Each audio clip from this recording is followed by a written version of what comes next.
প্রিয় চাষি ভাইরা, কৃষি ও কৃষকের কল্যাণে রয়েছি সর্বদাই আপনাদের পাশে। এই যে দেখতে পাচ্ছেন আমার হাতে নট্রোফাসেন, এটি সেতু কর্পোরেশনের একটি ঔষধ। এই ঔষধটি শুধুমাত্র দুর্বল গাছে ব্যবহার করলে আপনারা এর একটা দারুণ রেজাল্ট দেখতে পাবেন। এই যে দেখতে পাচ্ছেন পাট ক্ষেত, এই পাটে কিন্তু কেউ কোনো স্প্রে করে না। এই বছর অনেক বৃষ্টির পরিমাণ কম থাকায় প্রথম দিকে পাট গাছের গ্রোথ কিন্তু একদম কমে গেছে।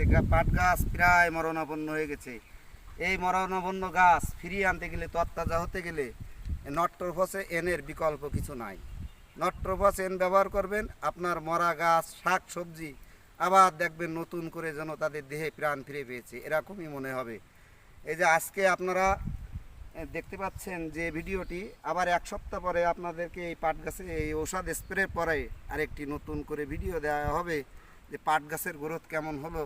অবশ্যই পরবর্তী ভিডিওটিতে দেখে নেবেন পাট গাছের গ্রোথ কেমন হলো।